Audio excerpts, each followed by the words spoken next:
unless you take a really hard look at yourself and understand why you were addicted to an emotionally unavailable person in the first place, then you risk going back to them or into another abusive relationship. You need to ask yourself the same questions that I did, which is, why is it I stayed with somebody even after they abused me? Why is it I needed to numb myself with a relationship and a person who was like a drug for me? You have to look at why it is that you are so low in self-esteem. And I know that's easy to say, it's all about self-esteem and all we need to do is build self-esteem, blah, blah, blah, blah, blah. But it really is fundamentally important that you face the fact of understanding why it is you have that low self-esteem and why you feel unlovable and why you fear abandonment. Because unless you understand where this inner shame of not feeling good enough comes from, then you're not going to be able to heal it. And it's seeded in us within childhood. And there's many ways that this can happen. And so it's not your fault. It comes from your childhood, this feeling of inner shame. And it could be from neglect. And that could be anything physical or emotional neglect. Or it could be that you've been abandoned by your parents emotionally or physically. There may have been abuse in your family, physical, sexual, or emotional abuse. You could have been rejected by one or both of your parents, where they basically said that you were not good enough and treated you as unlovable. Or you might have had emotional suffocation, which is where a narcissistic or controlling parent suffocates you and treats you as an extension of them. It might be that you suffered deprivation, which is you were deprived of basic physical needs and possibly even emotional needs.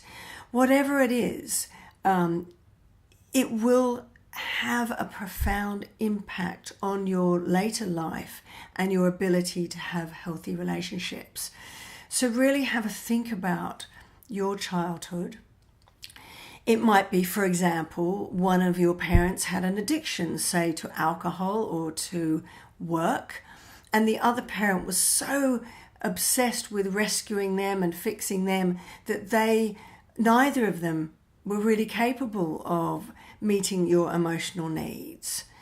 Or it could be that you had a very narcissistic or controlling parent, and so if you had any emotions or feelings, you might have been told that you were wrong in them. Or if you voiced an opinion that disagreed with theirs, you were told that you were too sensitive and you were imagining things. Either way, you grow up not trusting your gut instincts and having to suppress all your emotions. And the thing about this is it not only affects our the way we grow up and feel about ourselves, but it also affects who we go into relationships with, because we recreate our childhood as scenes from our childhood and feelings that are familiar to us because we're wanting to conquer them. And so we inevitably are attracted to somebody who is similar to us. And these narcissistic and abusive types of people are also very low in self-esteem, and they also fear abandonment. And so in a weird way, we sort of match each other. So it's also worth thinking about your partner and your relationships that you're in. Have they also had their situations like neglect, abandonment, rejection, suffocation that has led to their emotional needs not being met either? And when you think about it, two people who have not had their emotional needs met and are needy of that are never going to be capable of meeting each other's needs.